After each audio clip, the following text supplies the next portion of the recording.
This is the September 17th meeting of the Legislative Affairs Subcommittee. Madam Clerk. Roll call of the members of the Legislative Affairs Subcommittee. Councilor McKenna? Here. Here. Councilor Morabito is absent. Councilor Patch? Here. Here. Councilor Powers is absent. And Chairman Zambudo? Here. Here. Quorum is present. Great. First item on the Legislative Affairs Subcommittee agenda is Council Order 18-011, an ordinance relative to abandoned bicycles. Ms. DeMauro.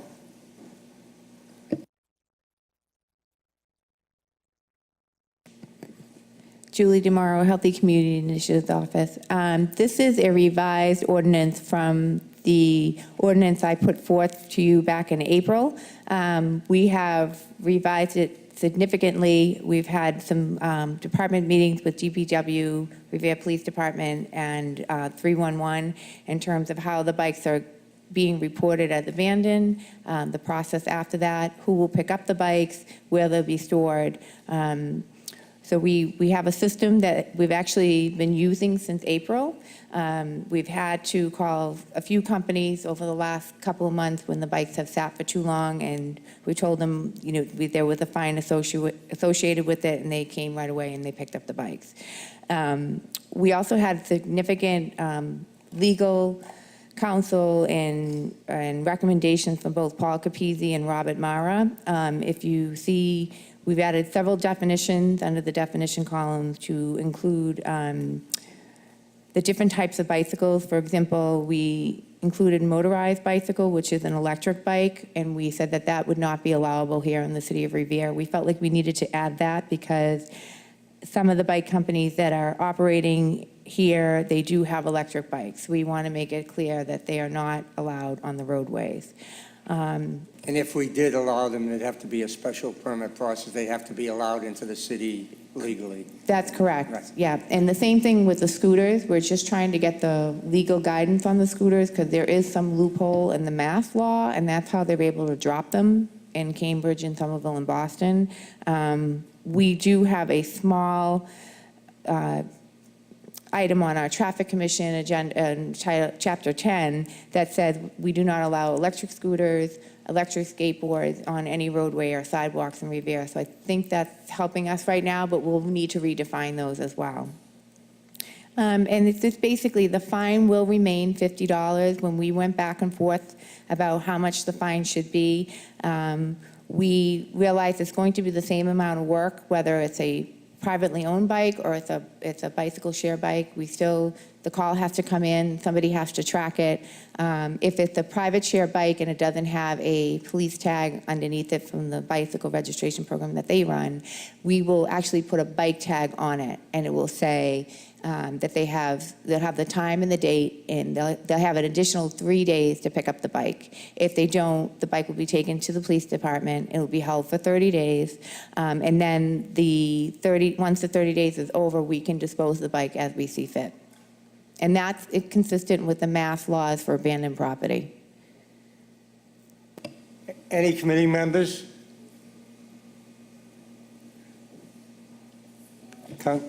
Councilor Rizzo? Councilor Rizzo. Thank you very much, Mr. Chairman. Obviously, I'm not a member of the committee, but I wanted to come in and join in the meeting. There are a couple of items here that I did want to speak on, and this is one of them. I mean, one of the things that you know, and I'm glad there's an ordinance now here to address this because it's been frustrating to watch, quite honestly. I don't find it, and it never was a problem with just regular privately owned bicycles laying in the middle of the sidewalk or on street corners and things like that. That has never been an issue. What has been an issue is these bike rental programs or these shared bikes that, I mean, and I'm speaking just at the end of my, like across the street from my house, there's bikes that lay on the side there for days sometimes.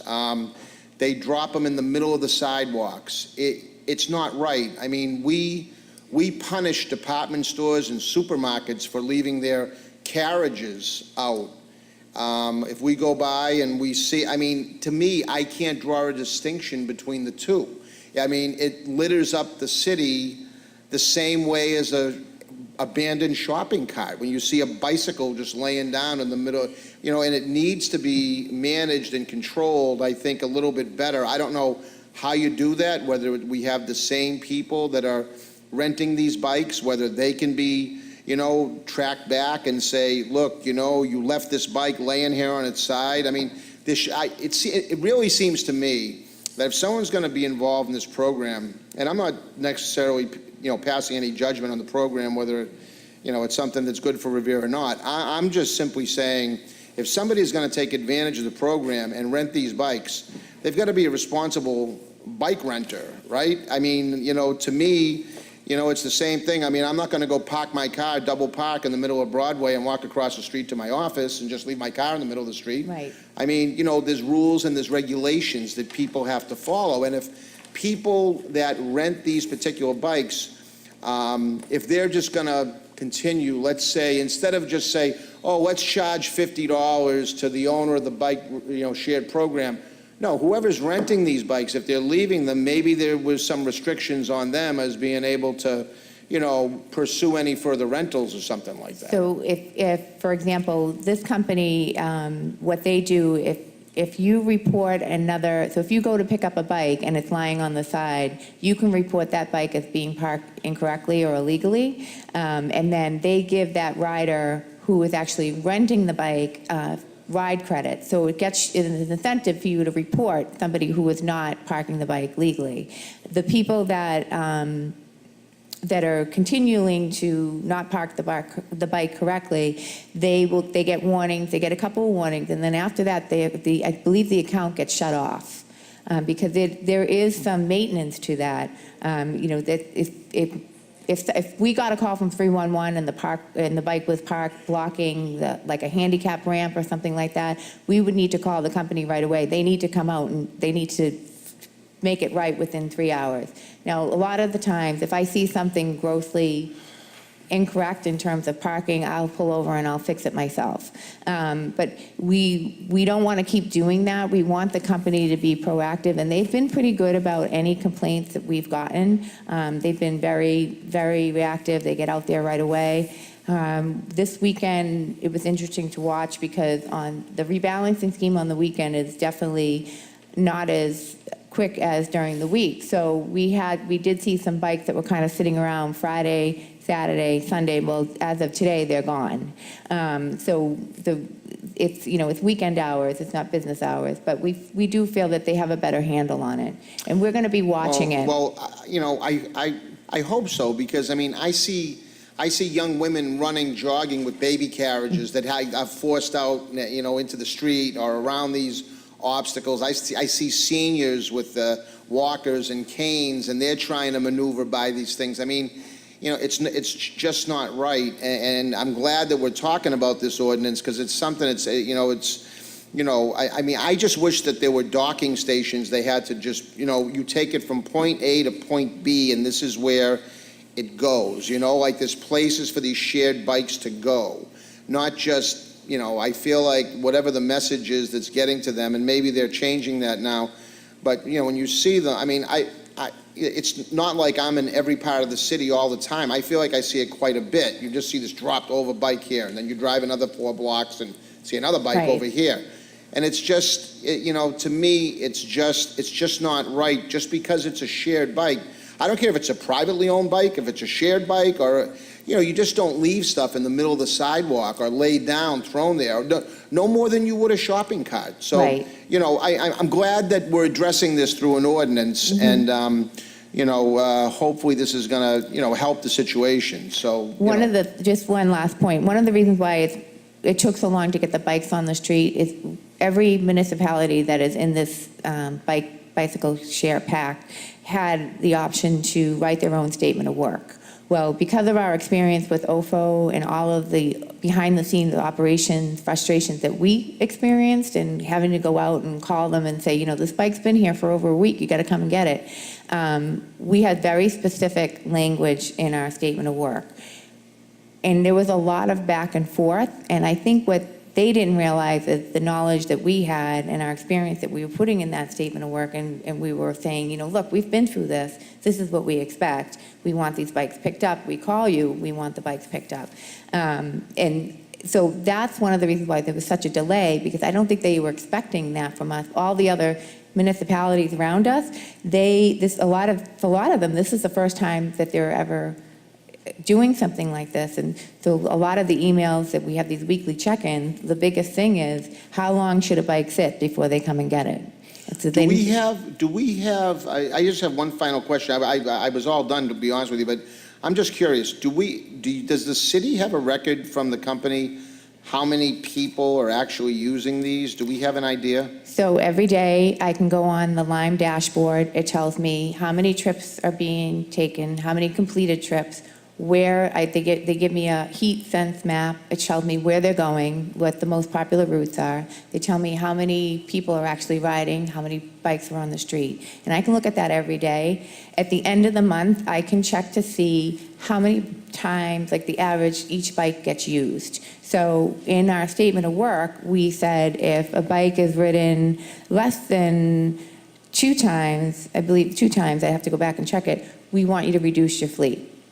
So that was something we were very adamant about. The other thing, if you can show us that you don't have enough bikes for the demands of the riders, you can increase your fleet, but you have to give us some hard numbers. But every day I can look at that dashboard, and it's public. I can share it with anybody who wants. If you feel you would like to have some sort of data report, I'd be more than happy to share that with you.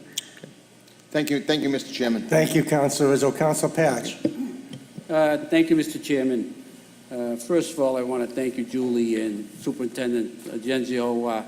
I happen to have the good fortune of having somebody leave the old yellow bike on leaning against the pole in front of my house for a week, and you guys took care of it. I found from your information that company went out of business. I do have some questions. Now we got the green bikes, and I see that they're the same one company in Malden? Yes, Yeah. so yes. Yeah, but I see a lot of those. I have some ignorance on actually how it works. If I would they rent it through an app? Yep, through a cell phone app on your phone. And then, say they drive it down from City Hall to Johnny Road, and just leave it there. Do they put in the app how long they're going to keep this bike, and are they just going to leave it somewhere? So when your ride is finished, you're supposed to lock the bike, and that ends your ride. Otherwise, it keeps charging you. So it's $1 for first additional half an hour, and then it's 50 cents for every half an hour after that. So once you're done, you're supposed to lock the bike. Now, the bike company knows where that bike is through the GPS. Just as if I was on your street and said, I have to get back to City Hall, I'm gonna go on the app, oh, here's the bike, I'm gonna get on it, I'm gonna ride it back. So at all times, the company knows where the bike is, and they know how long it's been sitting there. So that's one of the things that we really push for in this ordinance and also in the statement of works, is to say, you know how long the bike's been sitting there. So it can sit, but it shouldn't sit any longer than 24 hours. That's what I was going to ask you. Yeah. So after 24 hours, they're supposed to come out and get the bike. Right, so after 24 hours, they should come out and get the bike. If they don't, you would call us, 311, and we would notify them. You call me, you call 311, you would notify them, and we're able to see on the app which bike number it is, because every bike is numbered, and then on the application, the last 3 numbers of the bike is listed.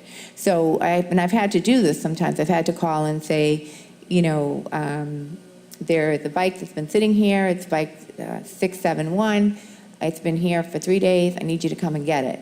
And they're able to track the bike, they're able to see the bike.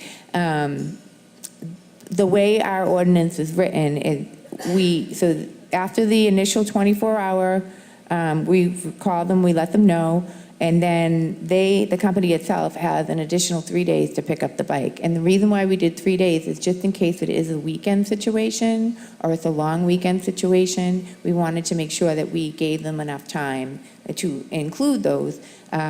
those additional days in there. Now, just one last quick question, Mr. Chairman. Now that we have the same colored bike, the same company, I presume, right, as Malden has, what if can they go in a city, into our city, and we can go into their city? Do you get to see if they leave a bike in Revere, do you get to see So I don't know which bikes were originally launched in Malden versus which bikes were originally launched in Revere. I just know the numbers for each community. So the communities, our neighbors that have the same program are Chelsea, Everett, Revere, Malden, Winthrop, and I believe Melrose is coming on soon. So there's a lot of communities right here that we all have the same company. The one thing that I can see every day, and I'm starting to see there is a large population of people that are actually taking the bikes from Malden Street, and they're driving to the Northern Strand, and they're heading into Malden towards the Orange Line.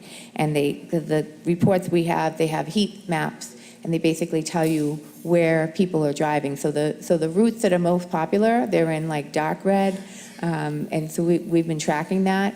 And it's interesting because the bikes really started coming into the city in June. There was a big uptick of ridership in July. It dropped off in August, but since we've launched, it's gone back up again, and we're able to actually see where people are going. So right now, Malden Street back into Malden is very popular, and then Broadway east to either Revere Beach Station or to Beachmont Station is very popular. So we can see where they're going. All right, I think hopefully this will work out better than the last company, but I agree with Councilor Rizzo that they just leave them everywhere, and it just looks terrible, I think. I don't know how you can solve that, but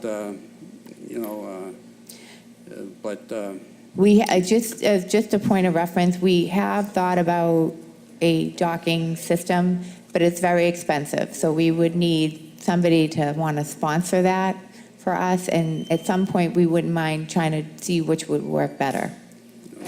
Okay. Thanks for all your work, Julie. Oh, thank you. Thanks, Counselor. Before we go any further, this is going to a public hearing, so we can do a lot more talking for a public hearing. We have a lot of other items on the agenda. So if we can kind of speed this up, Councilor Guanasso. Thank you, Mr. Chairman. Very briefly, I thought that the company should have used a little bit more sensitivity where they were placing all of these bicycles. Number one, they put a bunch in front of Friendly Gardens. Were they suspecting that the seniors were going to come out and ride the bike? And then they, on their same mindset, they went across the street in front of St. Anthony's Church. They were probably figuring most of the parishioners will come out and get on a bike and go someplace. I mean, the lack of sensitivity as to where they place these bicycles throughout the whole community is really ridiculous. And the very first day it was placed on the streets again, on Prince Street, they left this abandoned bike right in front of this woman's home. Okay. And to suggest that they should be there for the whole weekend, I think that's wrong. I think we have to do something even during the weekend. We don't want guests to be coming to our homes on a Saturday and Sunday and seeing a bike in front of the house that doesn't belong there. So I thank you for the effort of the ordinance, and I want to work with you, but I think that the company should show more sensitivity as to where they place and the amount that they place. They put like 7 or 8 bikes in front of Friendly Gardens. No, that's crazy. So if those locations become an issue, or the bikes aren't being retrieved from those locations, they will get dropped, and they need to tell us if they're going to drop that location. That's one of the things. I'm asking you to drop them. You want me to drop them? Friendly Okay. Gardens? Okay. I mean, the seniors, Yep. Okay. and wheelers and wheelchairs and the walkers. Is it That's not a obstructing? place for bicycles to Okay, be. all right, I'll take care of They have it. lack of space as it is. Okay, Thank you. yep, you're welcome. Mr. Chairman, just Thank you, Counselor. one other spot, the Tuccio's funeral parlor. I think that's not a very nice place to put as a dropping station. Thank Okay. you. Counselor Powers. Thank you, Mr. Chairman. I just want to echo the comments of my colleague to my left, Councilor Rizzo.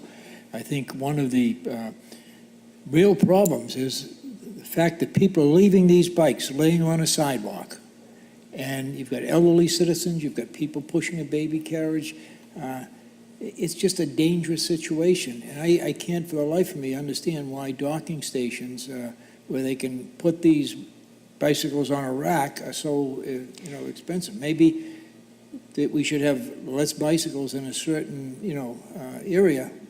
I went down Broadway the other night and I saw 6 locations beyond Vituccio's with the bicycles all lined up, like people were going to come out of there and ride the bike or something. I just don't get it. I know you're doing a great job, and I know it could be a nice thing for the city, but I think what we have to do, first of all, is address the safety of the general public in this city, the people that live here and pay the tax bills, and they shouldn't have to navigate around a bicycle laying on a sidewalk. That's all I have to say. Thank you, Mr. Chairman. Thank you. If I can just interject for a minute, the program just kicked off, and if it's going to be a problem, if these bikes are going to continue to be lying down, then there's going to be an issue with the company. So I think, they're going to be held responsible for what happens here. So that's my hope anyway. That's the reason for this ordinance, and that's the reason they work so hard on the details as to what can and can't happen. But I agree with my colleague, Friendly Gardens is probably not an appropriate place for some of these bikes. Any other, I'm sorry, Council Novoselsky, I had you written down here. Thank you, Mr. Chairman. Just a few quick items. I know there's three different companies that I've seen floating around: Blue Bike, Lime Bike, and the Ant Bike. And, earlier in the year, I had an Ant Bike on my street for 4 days. And I put it into 311 and it was still there. Yeah. I don't know whoever picked it up, but I have a problem with that. I do agree with Councilor Rizzo. I like the bike stations. I know you said it costs some money. Well, let's look around. Maybe we can find someone to sponsor it. So just to give you an idea of how much it would run, so the blue bike you're seeing is actually coming from Orion Heights Station. That's Hubway. So they require 5 stations in the city. They have to connect, they have to link up to each other. So to put 5 stations with 15 bikes at each station, it's $200,000 for the whole year. And then we would also, in some locations, we'd have to take away parking because our sidewalks aren't wide enough to put the docking stations on there. So it's just something to think about. One thing that we did talk a little, we kind of tossed around a little bit is whatever comes to Suffolk Downs, Boston has the docking stations, and they don't allow dockless bikes anywhere in their area at all. And then we have the dockless station. So that might be something that we could try to mitigate with some of the development down there to see, and to say, we want to pilot it. Could you get us a station, and let's see how it goes and see how it works. Good. Now, I have a concern on who's going to be picking these things up if the company doesn't, and I understand DPW. Is that an overwhelming chore? Is it going to be, Mr. Superintendent? And where are we going to store them? Do we, is there a liability for us, a security issue, et cetera? I don't believe there's any liability. Julie and I have spoken quite in depth about this. We are able to do it, and we have been doing it. We can certainly do a few a week. If it does become a huge problem where you're picking up 20 or 30 bikes, that's a different story. A couple here and there, which we've been doing, is easy enough for us, and we store them down the DPW in an area. Once the DPW is torn down, I don't know what we'll do, but we do have an area now for them, and it has been working okay. How long will we keep them? Until the company, I guess, comes and... And what if they don't? Throw them in the dumpster, I guess. Okay. Okay. Yeah, no, that's fine with me, So right now, the way the ordinance, if this should go through, they have 30 days to retrieve the bike. After 30 days, we can get rid of the bike any way we see fit. Okay. And the other issue is away from the share bikes, personal bikes that are laying on sidewalks, that are chained to poles, chained to light poles and street poles and whatever. It's become a serious problem, and I noticed that during the summer. So what we're going to be doing, we're going to get, so the personal bikes, it's very hard to track down who the owner is. So if they don't have the police sticker underneath that it's been registered with the Revere Police Department, it's kind of impossible to figure out who the bike belongs to.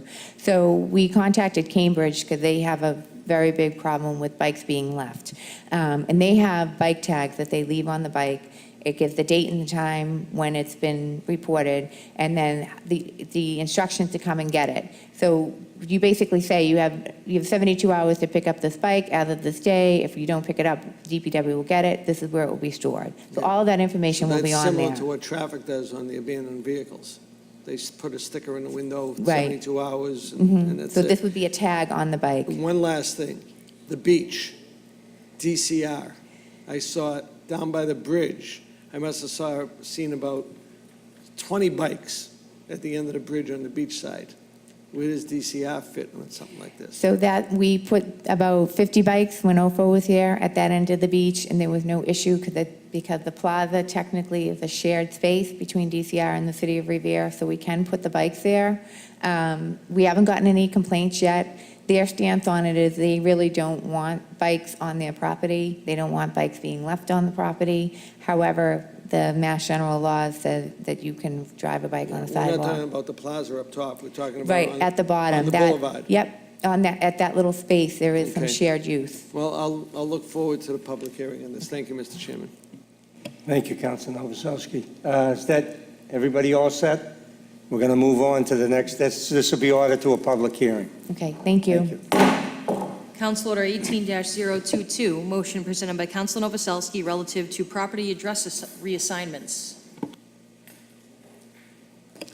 Councilor Mr. Novoselsky, Chairman, thank you. I think we're close to resolving I this. believe we are. Great. You know, I Go did ahead. talk to Nick Rydstrom about, his solution, and I don't have a problem with that way we're going to do it. And basically, and Diane, will probably agree with this, that they stated they will not change a building address unless the building is sold, not if anybody just happens to move in and it's not a allegedly illegal address. But they'll, only if the building is sold and they notify all the tenants that the building is being sold and this will be the new address. So I don't have a problem with that. The only thing is, to Diane, if I may, Mr. Chairman, are we putting all those people back that we changed out to what their address should have been? No, well, yes, we did, yes, we did. Okay. Yes, That's yes, what I we wanted did. to hear. Thank you. You're welcome. I think we've temporarily resolved or permanently resolved this issue. Thank you. Thank you And very to the much. satisfaction of everybody. Thank you very Thank you, much. sir. Thank you, Thank you, Diane. everybody, for their patience. That'll be placed on file. Council Order number 18-036, an ordinance prohibiting disposable plastic bags. Does anybody want to speak on this? I'm going to, before I let you speak, I'm going to tell you where I stand on this. I originally asked for data for cities and towns that have this in place and some results of what happened as to, did the pricing go up in the supermarkets? What effect did it have on the environment, and so forth and so on. I haven't seen any data to this point, so my intent here is to leave this in committee until I see some of this data. But anybody can say whatever they want here tonight, but that's my position. Councilor McKenna. Thank you, Mr. Chairman. So since we started this conversation, 17 cities have now added to over 80 cities in Massachusetts, 80 cities and towns. And because Revere is a coastal community, we should pass this ban. Because of some of the marine animals, such as turtles, that eat jellyfish, mistake plastic bags for food. Once digested, it could cause suffocation and they starve to death. But one of the biggest reasons now is what's happening is the plastic bags, when they're going in the water, they're disintegrating into pieces of microplastic, which the oysters and whales and fish are eating, which we're eating the fish and the oysters and whatever else that we eat. So it's now in our food chain. And it's starting to come about as scientific evidence. So these little microplastic cylinders or whatever they are, pieces, are now starting to affect human beings. So I think we're all connected. I really do. It starts from the bottom and works its way up, and now it's going into the ocean and affecting our food chain. So the other thing is litter. If you walk around, you'll see them in trees, you see them down the beach. They're everywhere. They're very cheap. The plastic bag distributors, they make $4 billion. It takes 100 years for a plastic bag to disintegrate, so it's in a landfill for 100 years. The other thing is that these businesses like Dunkin' Donuts and a couple other businesses that I don't know of, they don't have to recycle. So everything goes in a dumpster, and the dumpster goes in a wasteland. So these plastic bags don't break down for 100 years. So it is a problem. Over 80 cities now have adopted it. We're way behind the spectrum here, and I think we should get on board because, as I said, Revere is a coastal community, and I think it is going to affect our environment. It is affecting our environment. So thank you very much. That's all I have to say. Thank you, Councilor. Councilor Morabito. Thank you, Mr. Chairman. I did speak to a couple managers throughout the city and other cities. What they did notice is their bag replenishments, when they do orders, are less than normal because they're actually people who have 1 or 2 items, they're carrying the product rather than getting a plastic bag. So they are saving in that aspect. But the intent of this motion is to reduce the use of disposable checkout bags by retail establishments. This doesn't mean if you're a nonprofit, you can't use plastic bags, or if you're a mom and pop store. This is retail establishments, 10,000 square feet. This is aimed to curb litter on the streets, to protect marine environment waterways, and to reduce greenhouse emissions. No, does one city make a difference? Not really, but all cities combined. If we don't take action, what's going to happen? I said, no one's going to take action. If everyone has that mentality saying, oh, well, nothing's going to get done if it's just us. But if everyone works together and every city joins together, it is going to better the environment. And that's why I stand strong behind this motion. And I think it's very important for the viewers to know, this is a certain type of plastic that will be prohibited to retail establishments, 10,000 square feet. This won't affect the mom and pop stores. Basically, we're encouraging them to use reusable bags, compostable plastic bags, and I stand strong behind this motion. Thank you, Councilor Morabito. Before I call on anybody else, I'm going to have the clerk read a letter from our state representative in support of this ban on plastic bags. To the honorable members of the Legislative Affairs Committee of the Revere City Council, I wish to enthusiastically convey to you my full support for item 18-036, an ordinance prohibiting disposable plastic bags. I commend the council and this committee for taking up this important environmental issue. Though there are many reasons why one should support a ban on single-use plastic bags, I will only highlight a few for the purpose of this letter. To date, over 80 communities in the Commonwealth of Massachusetts have taken steps to ban single-use plastic bags in order to reduce litter and protect the environment from further damage. Revere, being an urban coastal community, is more negatively impacted than many other communities. I, along with many of our residents and yourselves, see firsthand the bags floating in the water along Revere Beach and in our marshy areas. the bags cut in trees throughout the city, as well as those that litter the streets and sidewalks of our community. As an avid advocate for our community's environment, I was shocked to learn that approximately 8 million metric tons of plastic debris enters the world's oceans each year, which means that by 2050, our oceans will contain more plastic than fish. Additionally, plastic bags contribute to global warming, with bags used in Greater Boston producing over 10,000 tons of CO2 per year. Finally, to those who argue that the cost of products will rise if plastic bags are banned, I would argue that we already pay for free plastic bags. The plastic bag industry collects $4 billion per year in profits from U.S. retailers. In the Boston area alone, local retailers spend almost $15 million per year on bags, with these costs being passed on to consumers.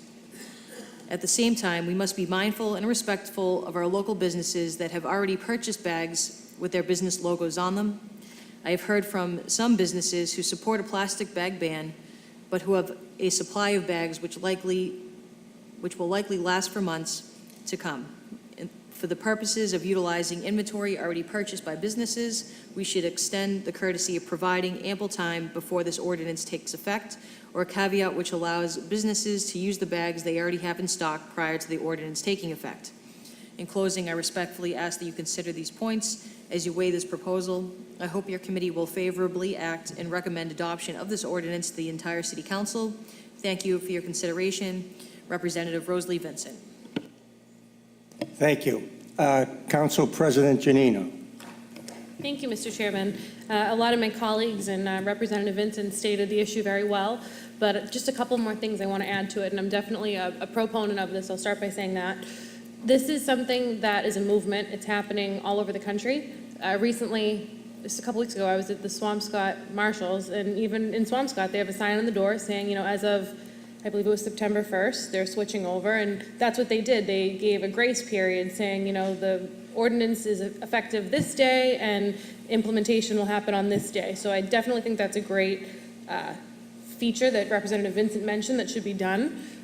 Councilor Morabito made some great points in saying that this is not targeting mom and pop shops, it's really towards bigger retailers. And the reality of it is they have the money to purchase other types of bags. There are retailers in Revere currently that don't use those plastic bags, such as BJ's, where they have all of their boxes. For as long as I can remember, stores like BJ's and Costco's don't have bags, and I know many of us are patrons of those locations. Something important to note is one of the big misconceptions of this is, oh, they're banning all plastic bags. That's not what we're doing. We're banning a certain type of plastic bag that's non-recyclable. There are different types of PET plastics. Some are renewable, some are not. The ones that can be recycled and can be made into new products, you know, those are not being banned. It's a certain type of PET plastic that cannot be made other than however it is made. It's not recyclable, it's not renewable. And something that we're going to start to see globally over the next couple of decades is that this PET plastic, they're running out of it. So we're going to see prices for these items skyrocket because they don't have enough resources to manufacture them. And this isn't just plastic bags. This is bags, straws, cups, a lot of plastic goods that we use in our house every day that we're going to see huge incremental increases in over the coming decades. I know in my industry, we're already seeing them in plastic labels and tags because that material is so hard to come across. So we're being very proactive. This is not something that's meant to, you know, I've heard rhetoric of, well, seniors won't be able to carry their groceries without plastic bags, and, you know, I can't pick up my dog waste without a plastic bag. That's not what this is aiming to do, and I think if we look at the big picture instead of some of the petty details, we'll notice that this is for the greater good. There are plastic bags that are made of recycled material and plastic bags that are recyclable. There are also paper options. There are so many different solutions to solve this problem. I think this is a great first step. And again, I think in the long run, when we see this price of plastic increase, when the materials are no longer available, we're going to realize how forward-thinking this motion was and that we were really ahead of the game. So I welcome any questions, or if anyone has any more questions, comments, concerns on this, contact me or Councilor McKenna. I know we've been really into it and are very up on this whole movement, Councilor Morabito as well. It's going to be this is the beginning. There will be other motions that will follow this to continue this effort. And I know Councilor McKenna mentioned that the marine life is a big part of it, but it's also drive down the highway, look up against some of those fences, look into the medians. They're everywhere, and it's not a good look for our community. So I'm looking forward to working on it. Thank you for the time. As you guys know, I usually don't speak this much on an issue, but it's something I'm really passionate about, and I welcome change and I welcome any questions. So Thank you, Council President. Perhaps you can help me by giving me the data I've been looking for. Council Rizzo. Thank you very much, Mr. Chairman. Let me start off by saying I do support the ordinance. As I've been listening to the councilors speak, I mean, it all makes so much sense. When you think about things that we've done over the years to try to make our environment cleaner and try to leave it or try to actually improve upon the conditions that seems to have happened along the way. You look at the Boston Harbor cleanup as an example. Had we done nothing, I mean, nobody enjoys paying their water bills, but when you look at the quality of the water we have now, both in Boston Harbor, Revere Beach, and so on, I mean, what would have happened had we not undertaken a program like that? We do have to be very proactive when it comes to taking care of our natural resources. I can remember back, and I was thinking about this as people were talking, I spent 4.5 years of my life on board an aircraft carrier, 5,000 people when the Air Wing was on there. And I think about, you're feeding 5,000 people along with all the other trash from the fighter jets, the oil, the fuel oil and everything else that came with it. And the things that were dumped just from one ship, one Navy ship out at sea. I mean, I can remember big pieces of equipment going over the side of the ship, trash bags after trash bags after trash bags. And I'm thinking to myself, that was 30 years ago. I mean, how many bags have since been tossed over that one ship, let alone the fleet that we have around the world and the other fleets of ships that traverse our waterways, and not just Navy ships. So when you start to think about what is going to the bottom of the ocean, I mean, we're not producing any more ocean, but yet we keep producing more and more trash. And of course, it's just common sense that, whether or not, and with all due respect, Mr. Chairman, whatever statistics we can get, it only stands to reason that if we keep throwing trash, and I'm just talking about the ocean, Council President Janino brought up a very valid point. The plastic cups, I think Councilor McKenna had brought up, from Dunkin' Donuts. I would respectfully offer a modification. You said it takes 100 years. I think it takes more like 1,000 years for that cup to finally disintegrate itself. So think about the plastic cups when people go in for their iced coffee into Dunkin' Donuts or other places. There's a certain responsibility, I think, that we all have to pass on a clean environment for the future of our families across the world. So we're doing our little part in Revere. I'm sure we'll work out the little idiosyncrasies that need to get worked out. Maybe if we're going to go to recyclable plastic bags, that's one way, and that's fantastic. People can still have their plastic. If we go to paper bags, you can have paper bags with handles also. There's a lot of establishments, that offer paper bags with handles. So, it can be done, and I support the motion, Mr. Chairman. Thank you, Councilor Rizzo. Councilor Keefe. Thank you, Mr. Chairman. I understand this is getting on a little bit.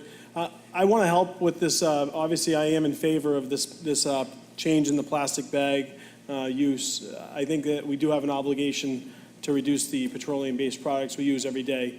Like Councilor Morabito mentioned this, and Councilor Janino mentioned, this is a movement. This is happening around us. We're better off being proactive on this approach because it's coming. statewide. It's going to be coming nationally at some point, I'm sure. As far as data, what specific data would you, I'd love to help gather some. I know for sure, Somerville and Cambridge, both grocery stores that offer the paper-only bags and the retail markets have not increased their prices. Their prices are consistent with the rest of their brands throughout the state. But I'm sure that we can dig up tons of data, especially on the benefits of reducing, like I said, most importantly, reducing non-renewable. I'll interrupt you for a second here, Yeah. since you're asking me about data. I've already heard 3 different situations here. Sure. One person's telling me it's 100 years for a plastic bag, one's telling me it's 1,000 years. Simple, basic stuff. Give me some reasonable, we heard a few things like BJ's doesn't give plastic bags, they use paper. That's voluntary.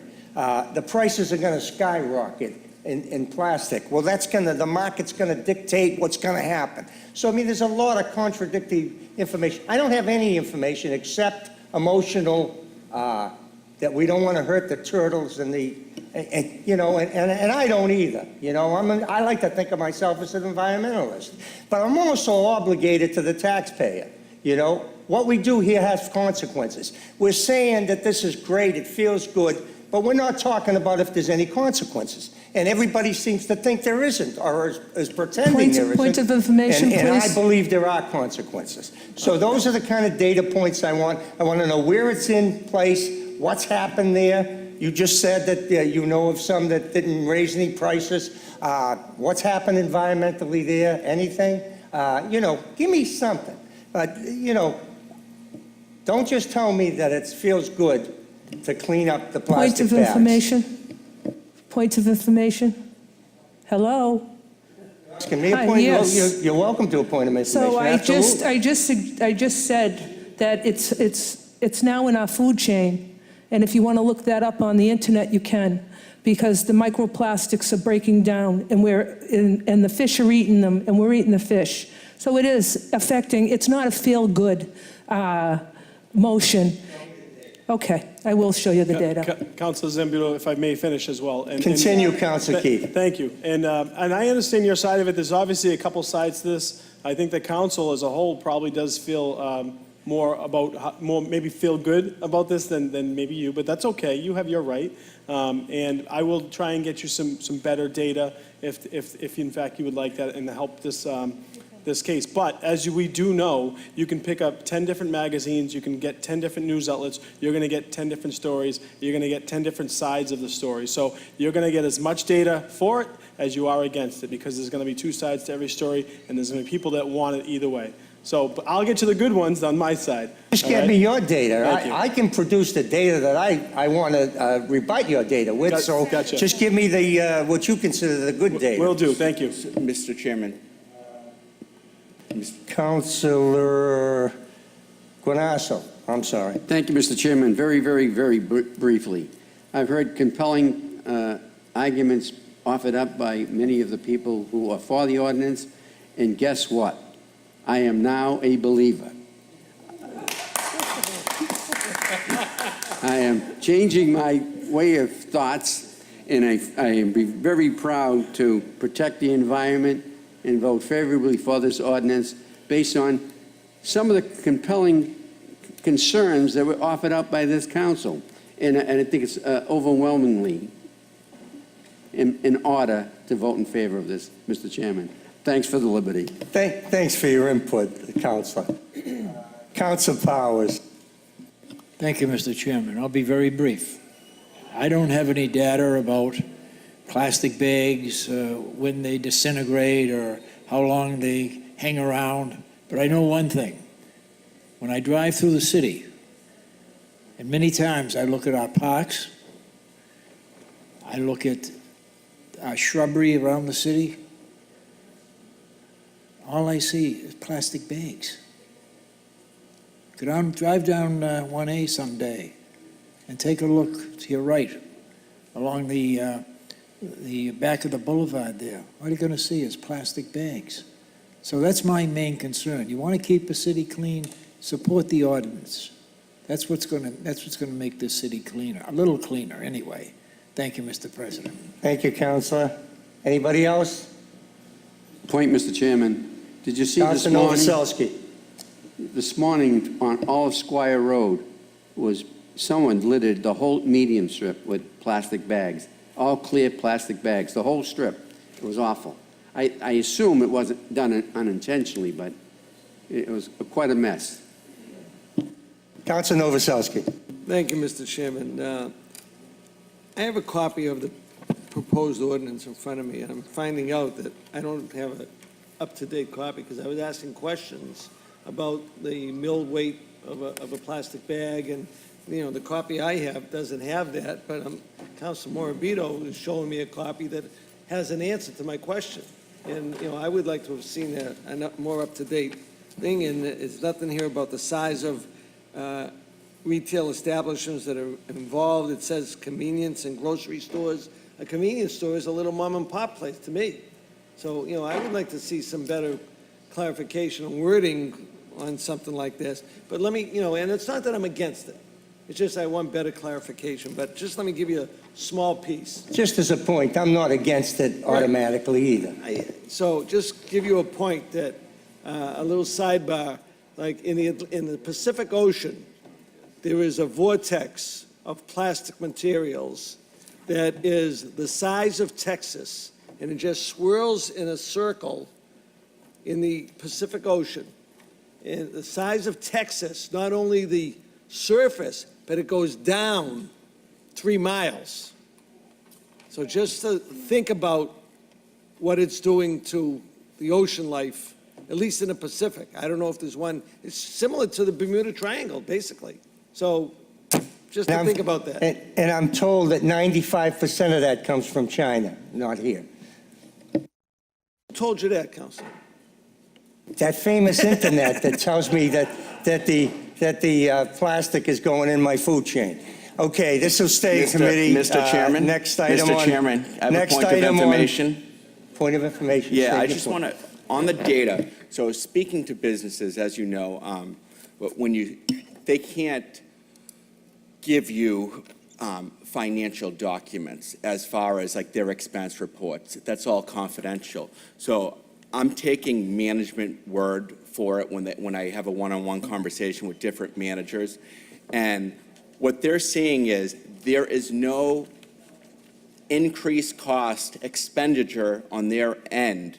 They're actually cutting back because people who would normally go to the supermarket and grab a canned item, they would grab a plastic bag. With this ordinance, they do not. They cannot not just grab a plastic bag. They like, forget about it. I'll just take the item as is. But I would like to ask for a roll call. A roll call on what? This went to committee already. I gave you the leeway. I've sent this to committee. Yeah, we're in committee. I sent it to committee. It's remaining in committee until I I'm receive the asking for a data. roll call. I know you're asking for a roll call. From what? This is already gone. I gave you an extra leeway as a point of information. Next item. Can I have a ruling on that by the city clerk? It's up to the committee chairman.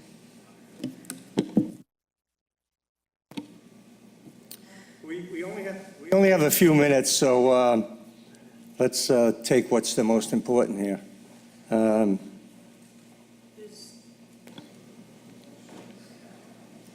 There's several items that would have been eligible for Rule 23.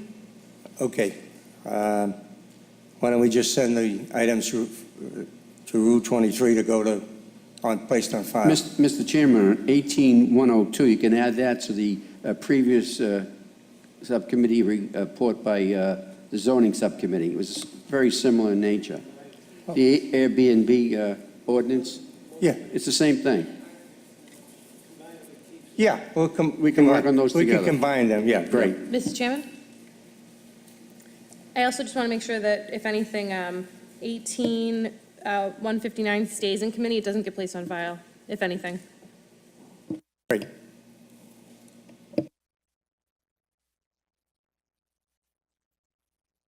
And we'll hold whatever's left in committee. Thank you. That concludes the Legislative Affairs Committee for this evening. Thank you for your input.